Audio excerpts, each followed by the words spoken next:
Jadi orang yang sibuk dengan itu pasti penyusup yang dibayar. Siapapun dia, sebutin namanya. Gue bacain. Mau bantah boleh, bantah sama gue. Jadi prediksi abang, kira-kira katakanlah rencana jahat ya, kalau kita PKI itu musuh banget. Kalau dia punya rencana kan pasti rencana jahat ya. Itu nantinya itu akan merubah cara berpikir, mengarahkan politik gaya baru, atau juga tetap ada pembunuhan-pembunuhan sama. Jadi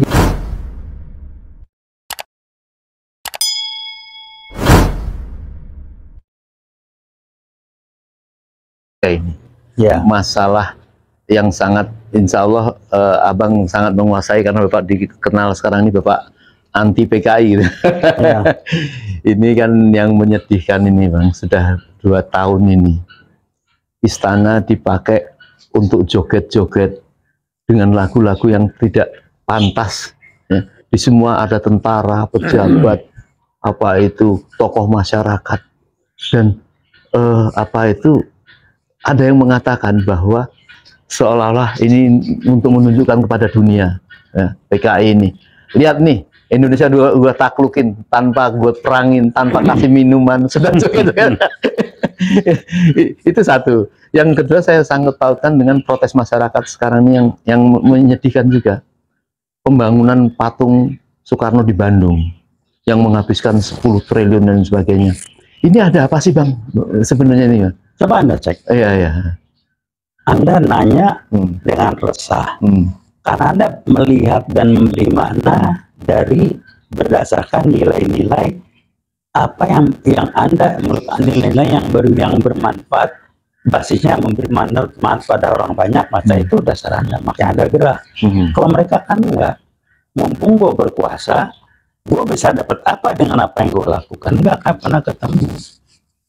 Nah sekarang masyarakatnya mana? Sebagian kecil yang menikmati kan. Nah, kalau PKI, saya sebut PKI ya baru, saya ngomong berulang-ulang, nggak pusing saya. Orang nggak bosan, kapan gue bosan? Gue ngomong sesuatu yang benar kok bosan, gimana? Mindsetnya dibenahi. Kembali saya ulangi, basis saya data riset, hasil riset, saya nggak sebut namanya. Yang mengatakan PKI gaya baru. Kenapa gaya baru? Karena bukan PKI, jangan pakai PKI zaman dulu. Kalau ukurannya PKI dulu ya nggak ada, memang ada. Jadi kalau ada yang nanya, dan mereka perubahan juga ya. Iya, namanya gaya baru. Gaya baru kan beda, tapi ada yang sama esensinya. Jangan mana PKI itu yang besar, gampang nunjukin pada PKI apa. Kalau dia bego, tapi dia berani, karena dia udah tes aman, dia ngomong gua anak PKI, lo mau apa? Nah, itu udah berani. Kedua, orang yang pakai kaos-kaos PKI ditegur oleh salah satu Menko, itu nggak usah diraja, itu adalah mode. Itu what does it mean? Iya. Itu kan bisa baca. Ya orang awam barangkali ya maaf aja nggak belajar gituan, nganggap ya iya. Nah ya maaf ya gue belajar gituan, bidang yang gue gelutin, yang gue kembangin dan gue pakai. Jadi gue bisa baca. Jadi yakin abang itu? Oh yakin banget. Karena ada iya, ada yang gerakan. Iya. Nah, satu lagi, ketangkap di mall apa di mana. Data saya terbatas loh, medsos nih. Petugasnya lulusan S1, menjual barang merek PKI, pura-pura bilang nggak tahu, nggak sama. PKI berani muncul dengan logo Palu Aritnya, kalau dia sudah merasa, oke, situasi sudah memungkinkan untuk gua muncul. Itu test case. Nah, test case dicoba ini, masyarakat ribut enggak? Karena masyarakat dianggap tidak ribut atau ributnya minimal, gue muncul. Maka ribut minimal yang muncul sebagai tonggak baru memutarbalikkan fakta dengan Kepres 17 tahun 2022 dan turunannya yang menyatakan pesannya, kalau bungkusnya ada macam-macam, nah intinya esensi satu. Dalam G30 SPKI nomor 5, PKI adalah korban. Itu esensinya. Nah, orang ribut nggak? Nah, ya ribut, tapi tidak sedahsyat ribut Pak. Di Jogja itu ada paguyuban tokoh-tokoh. Pokoknya minta maazulkan, hanya persoalan hanya satu. Mengapa minta maaf kepada PKI? Terima kasih, marah benar. Harusnya itu. Ini dimaazulkan karena oligarki. Itulah mindset. Apa mindset? Bukan mendam. Dia berpikir mencari masalah dan mencari solusi dari sumbernya. Dia tidak reaktif loh. Kalau yang sibuk dengan oligarki itu orang yang reaktif, ingin ada masalah langsung ditanggapi, langsung hasil kelihatan. Reaktif, tambal sulam. Jogja enggak. Tapi berapa banyak medsos yang membahas itu sebagai hal yang serius. Tidak seramai jauh dibandingkan oligarki, Taipan, Sembilan Naga, Demo. Bahkan saya bilang kembali ke Undang-Undang Dasar 45. Saya bilang sama teman, lu sibuk ngomong kembali Dasar 45, lu dibayar lah. Enggak. Kenapa? Karena dengan Anda ributin itu berarti Anda mengatakan situasi kacau balau karena Undang-Undang Dasar 45, bukan karena orang yang mimpin yang dikendalikan atau menjadi bagian dari PKI Gaya Baru. Jadi pengembalian ke UUD 45 itu suatu hal yang mutlak ya. Beginilah, itu yang bilang scale up, cari sumber masalahnya dulu. Itu kan akal-akalan. Kalau itu diberesin, jadi yang dianggap kekacauan ini bukan karena rezim ini PKI Gaya Baru bermain, tapi karena Undang-Undang Dasar 45 itu mindsetnya. Jadi yang belagak bego lah, gue bisa bacain. Jadi orang yang sibuk dengan itu pasti penyusup yang dibayar. Siapapun dia, sebutin namanya. Gue bacain. Mau bantah boleh, bantah sama gue. Jadi prediksi Abang, kira-kira katakanlah rencana jahat ya, kalau kita PKI itu musuh banget, kalau dia punya rencana kan pasti rencana jahat ya, itu nantinya itu akan merubah cara berpikir, mengarahkan politik gaya baru, atau juga tetap ada pembunuhan sama. Jadi ginilah ya, orang seringkali tidak memperhatikan, mereka melakukan ini secara terencana, terprogram, sistematis dan bertahap. Mereka lakukan udah jauh-jauh hari. Ya. Sejak 98. Kita baru bereaksi sekarang. Kaget-kaget. Saya baca dari medsos. Selama ini sudah dikirim dari kepolisian sekian ratus atau sekian ribu, nggak tahu saya ya. Beberapa calon-calon jenderal polisi ke Cina.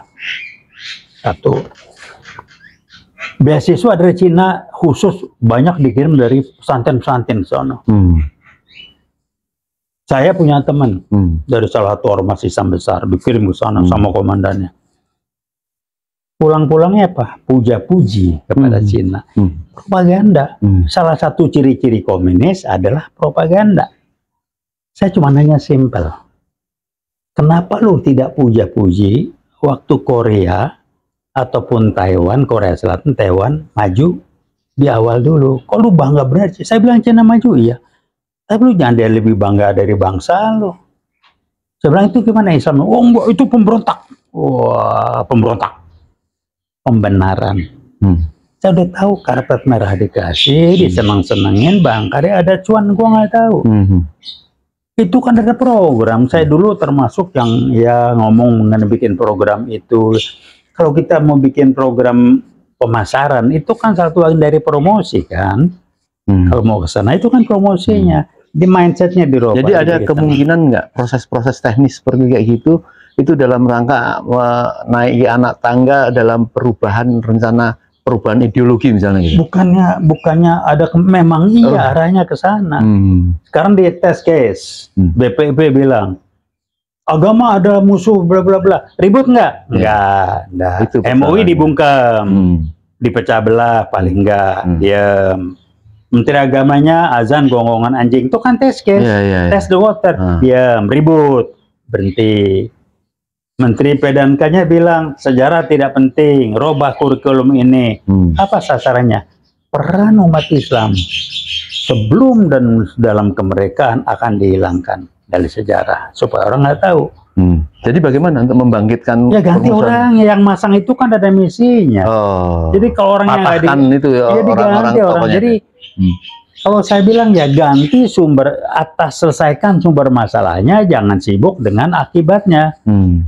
Kalau di SDM, kualitas orang yang direkrut, yang ditempatkan, staffing adalah cerminan, refleksi dari kualitas orang nomor satu yang menempatkan itu. Kan milih orang nggak cuma salah milih, ada gue milih sini ada maunya kan. Kalau gue begini, gue pasti ngomong tolong begini-gini, kalau nggak gue nggak dipakai. Karena saya teman Anda, saya tahu kemampuan gini, saya pengen begini, ini cocok, saya ngomong sama Anda, lu bantu gua di situ ya, tapi gini, Anda kan iya dong, karena saya tahu Anda dan Anda ngerti bidang itu. Nggak mungkin. Ini akibat dari keputusasaannya menghadapi yang bersumber, kalau melihat itu ada dari satu leader tadi, satu pemimpin yang membuat destruktif ini. Kemudian sekarang merinci beberapa kelompok. Saya ambil sampel sekarang ini adalah tentang tokoh petisi 100. Ya, petisi 100 ini kan kalau kita lihat butir-butir dari apa yang dipersoalkan ini kan masalah gede-gede semua nih, pelanggaran-pelanggaran konstitusi, apapun yang masalah apalagi yang kecil-kecil ya, mulai bohong, mulai apa itu yang mungkin susah dituntut hukum lah kalau bohong, tapi kan tapi ini kan ada pelanggaran konstitusi yang besar yang bisa membahayakan para pekerja, para buruh dan sebagainya itu. Mereka kemudian melakukan satu minta mundur atau bisa dimundurkan, dan ini tidak yang pertama petisi 100 ini, sebelumnya juga sudah ada gerakan-gerakan yang lain dan akan ada gerakan yang lain. Nah, itu nampaknya memang menjadi satu keputusan, walaupun tentu tidak membahas dari akar ini ya, tapi betul hanya menyelesaikan tanggung jawab problem yang ditimbulkan yang seperti apa. Nah, saya minta komentar Abang terhadap kelompok-kelompok petisi ini yang sudah putus asa, ya sudahlah ini harus diputus gitu. Komentar saya gini, saya apresiasi. Menurut saya itu langkah aksi yang sekarang yang bisa dilakukan. Walaupun saya tahu, saya lakukan, teman-teman pun tahu. Gaya PKI, termasuk PKI ya baru, kan hukumnya simpel. Lu ngomong apa aja urusan lu, lu bikin apa aja urusan lu, selama tidak mengganggu rencana dan program gua, nggak apa-apa. Begitu ya? Gitu. Wow. Jadi jangan dikira Abang ini tidak di dalam bidikan. Ya nggak apa, saya tahu ada yang bilang, saya apain, saya harus ngomong apa adanya. Jadi, ya ngomong itu mengganggu nggak? Mengganggu nggak? Enggak, kenapa? Orang kan diam aja, cuman oh iya benar petisi. Tapi perlu, buat saya perlu. Kenapa? Itu yang bisa dilakukan sekarang. Paling nggak udah konsolidasi, mengumpulkan. Tapi saya tetap mencatat, PKI gaya baru itu seperti PKI pada umumnya, kalau cuma ngomong, lo nggak akan digubris. Jadi cuma satu, kalau saya ditanya, paksa turunin. Lo berubah, paksa untuk berubah, tidak dukung atau bukan menjadi bagian PKI gaya baru, dipaksa atau lo turun. Kalau saya begitu, karena ini bagaimana membangkitkan kebersamaan masyarakat. Bayangkan dulu setiap tanggal 17 orang mengharapkan film-film itu sekarang tidak ada dengan mudah, sehingga orang juga hampir tidak mengerti tentang bagaimana kejahatan PKI itu. Bagaimana membangkitkan masyarakat lagi? Iya, membangkitkan, saya bilang. Kan berpikirnya gini lah. Kembali saya ulangi, jangan menyalahkan mereka kalau kita diginiin. Kenapa? Karena kita membiarkan mereka bisa membuat kita begini. Itu dulu mulainya. Jadi yang mentalitas yang namanya apa ya, fixed mindset, kambing hitam dikembangin. Pakailah mentalitas pembelajar, apa yang bisa saya lakukan agar menjadi itu mental. What's wrong with me itu. Nah, dari sana saya mengatakan bahwa mereka sudah melakukan bertahap tanpa kita sadari. Film G30 dilarang. Ribut? Ya.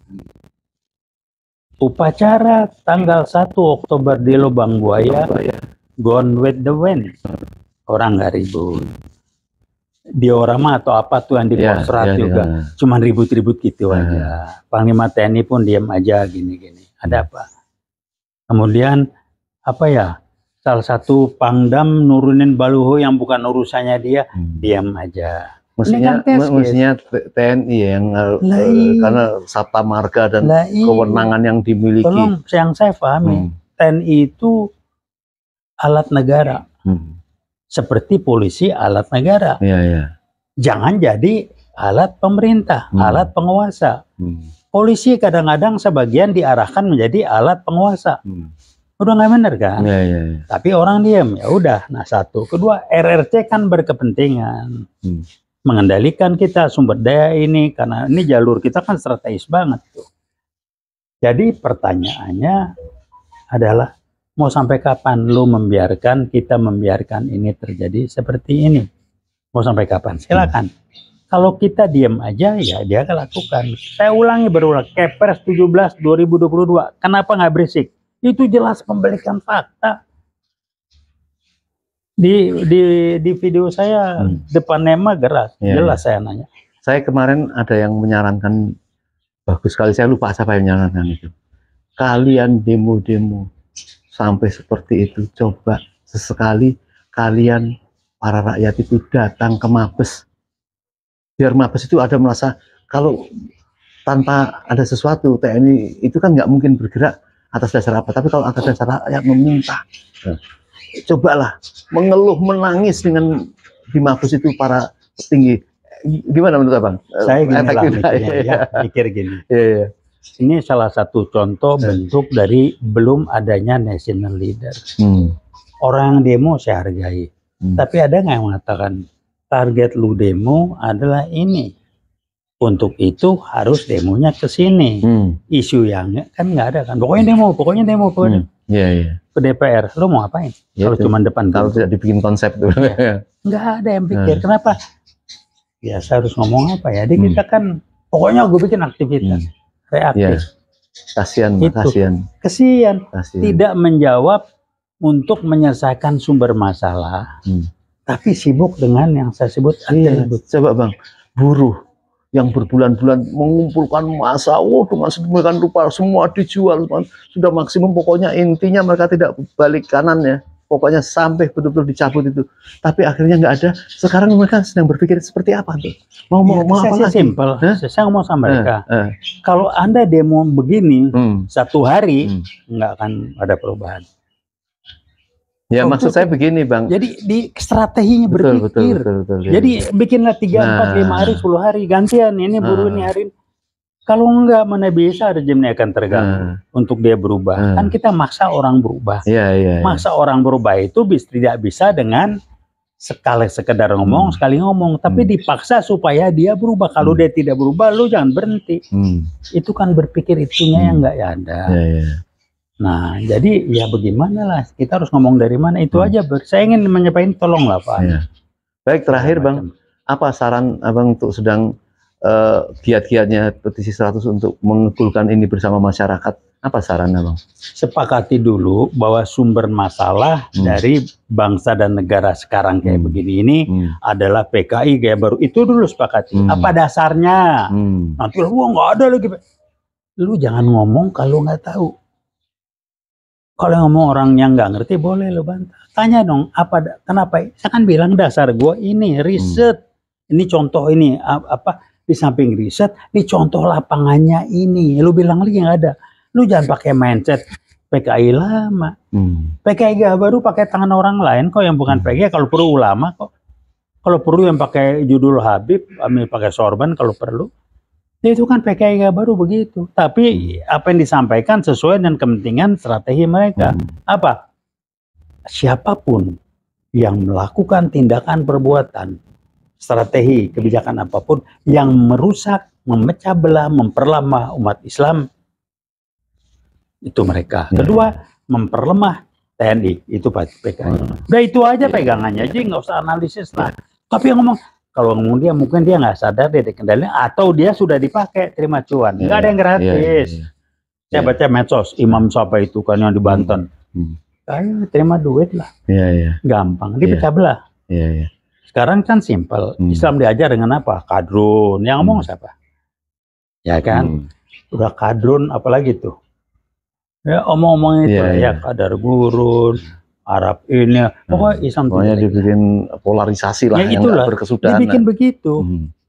Nah, strateginya simpel. Untuk itu sumber yang bisa menjadi pegangan umat Islam kalau bicara masalah apa yang namanya prinsip-prinsip akidah, MUI dibungkam dulu. Caranya macam-macam. MUI bisa bunyi enggak kan?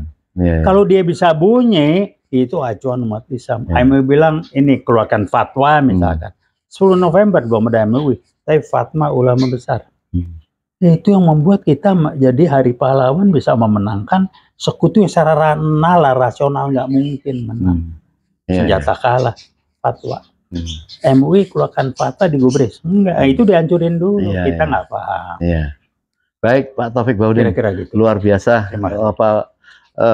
jawaban-jawabannya ini, karena ini satu yang memang harus ada yang menjawab. Jadi saudara, beliau tadi jelas mengatakan bahwa kita jangan jadi bangsa yang reaktif, karena yang ingin meruntuhkan negeri kita ini dia pakai konsep. Mereka itu adalah betul-betul bersumber dari akar, yaitu PKI gitu. Nah, sehingga kalau tidak bersatu dan tidak melakukan suatu planning, tidak membuat suatu roadmap, konsep, ya tidak mungkin. Seolah perang dengan setan itu ya. Setan lihat kita nggak lihat setan. Begitu Pak Taufik ya. Luar biasa, insya Allah kita akan lanjut lagi kepada Bang Taufik yang selalu hangat jawabannya, yang selalu mengkoreksi gitu ya terhadap solusi-solusi bangsa yang sedang dihadapi. Baik, Assalamualaikum warahmatullahi wabarakatuh. Terima kasih Bang Taufik. Waalaikumsalam warahmatullahi wabarakatuh.